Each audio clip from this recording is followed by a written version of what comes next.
Okay, this one? Oh, I don't know. Off. You need to turn it on at the bottom.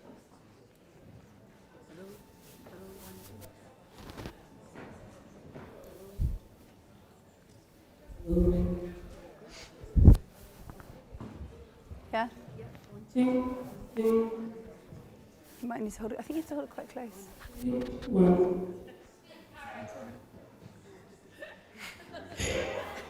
Try that again. Let's try again. Okay.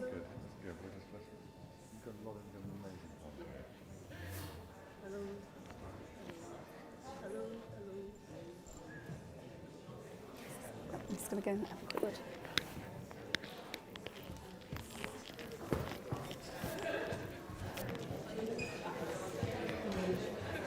Oh, right there. Different angles.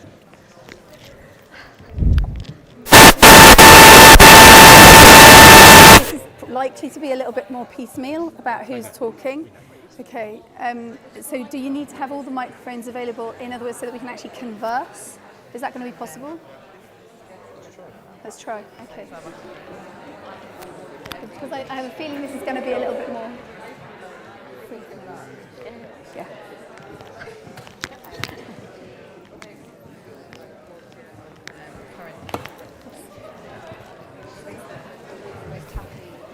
Okay.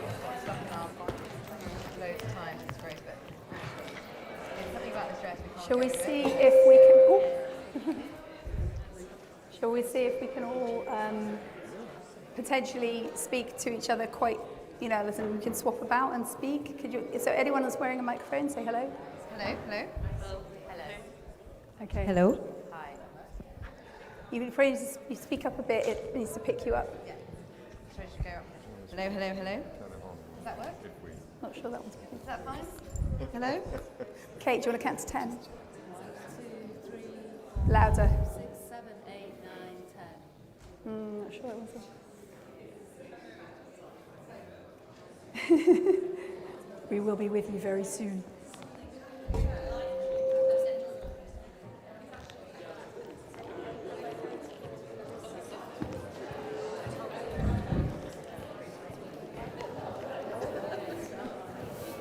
Hello.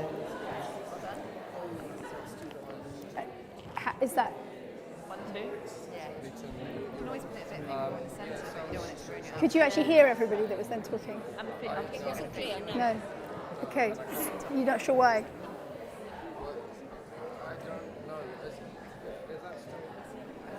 Mary, let's see, can we have the roving mic at least? Will that work? Okay, you check that then. Okay.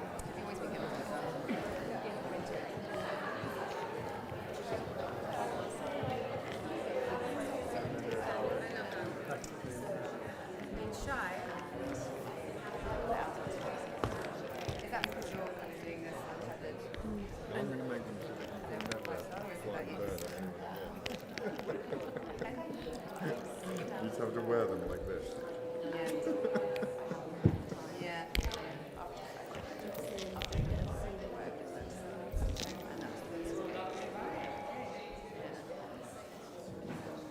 Yeah? Do you want to do each one again? Should we just have a... sorry about this, guys. We'll just get this sorted. But do you want to just... everyone with a mic? Not that one. That one I think we know is working, that handheld one. Should we just...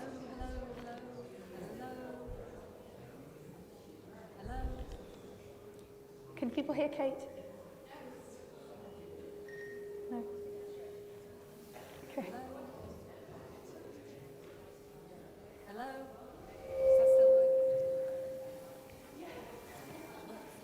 Worst case scenario, just use this. Yeah. We'll just leave it, don't worry about it. But you can use that. If it's not coming through, then you need to grab that. It's off at the moment.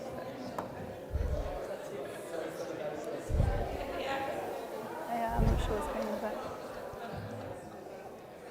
Okay, so Shawnee and Sophie, do you want to have a quick hello? Hi. Hello. No. I think mine works. I can't see. I can't see. I'm not wearing my glasses. I can see.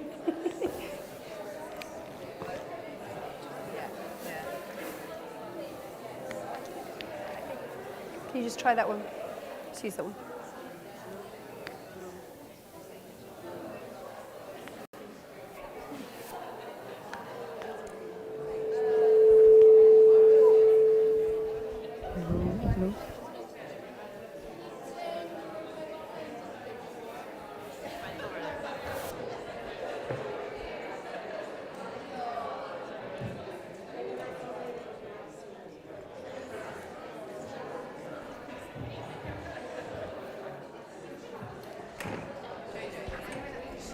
Some of these work.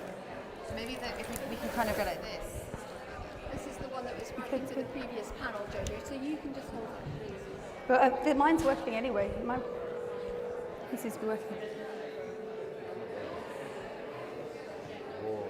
Yeah. Yes, it With is. no trivia.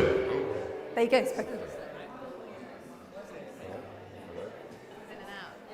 Hello? Okay. Yeah. Okay. Gonna go one last check. This one. Does this one work? Oh, it's not working anymore. Hello. Hello. What do you want to try? Things I can't. Sorry.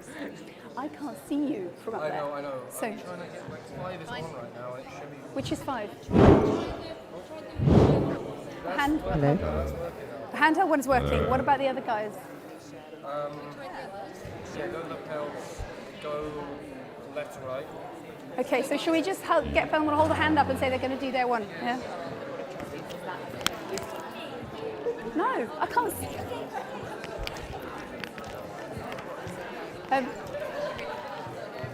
Okay, can everyone with a lapel mic just hold up a hand and then you will test your mic? Come on.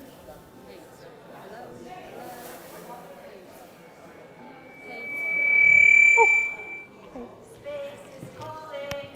It totally is.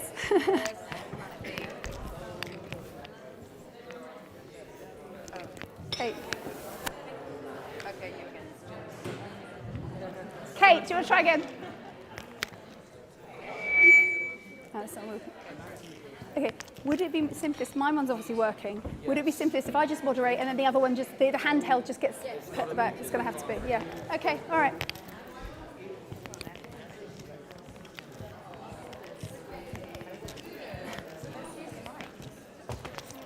Yeah, we're just going to use this one. I'm going to moderate. I've got one that works. We're going to have to hand this around. It's the only way we can do it. No, just leave it. It's all right. It'll be turned off at that end. No worries. So, yeah, apologies. We've had a few tech issues tonight. So, okay, when we're ready. So, thank you so much for turning up this evening for the second of 2 panels this evening. And I would just like to start with a couple of practical things, which is that we have obviously 2 fire exits here.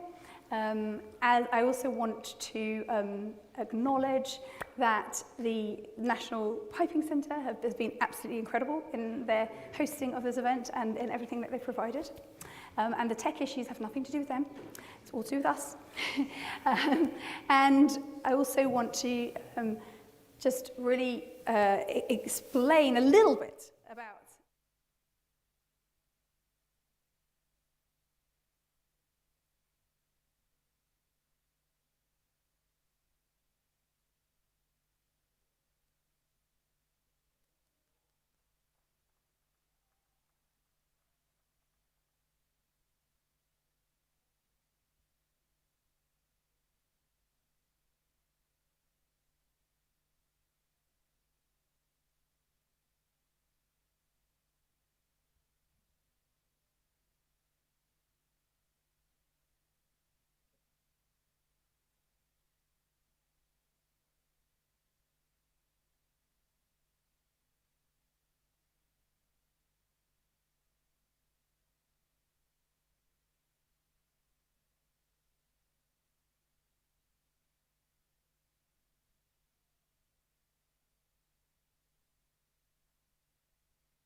alongside genocide, war crimes, and crimes against humanity. In other words, to begin to create the same level of taboo around destroying nature that we already have around destroying each other. Because of course you're not going to go to a government and say, can I have a permit to kill 500 people for my new business, are you? But you can go and get a permit for all sorts of extractive activities, which at their worst create irreparable damage to our planet. So we see Ecocide as a very practical, very kind of simple, clean idea that is very much no longer just an idea. There's been a definition, a legal definition, since June of this year, created by a panel of 12 lawyers from around the world, top lawyers in their fields of international criminal law, environmental law and climate law. And the definition that they came up with, remarkable, concise definition, was ecocide means unlawful or wanton acts committed with the knowledge that there's a substantial likelihood of either widespread or long-term damage to the environment being caused by those acts. It's as simple as that. And there is a huge amount of interest now from politicians around the world and governments around the world.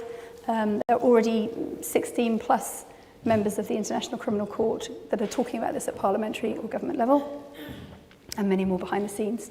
And business communities are also starting to ask for this. Even the network of the biggest asset managers in the world has just recommended to governments that they legislate for ecocide, which is extraordinary and exciting and needs to be known about alongside all of the discussions that are happening in the blue zone over there. And this is the second panel this evening, and it's, in a way, it's a very practical example of what we talked about in the first panel, and quite a few of you, I think, were here for that too. Is there anyone here that was not here for the first part of the evening? Yes, quite a few. So I'm just going to very briefly outline what the earlier part of the evening was about.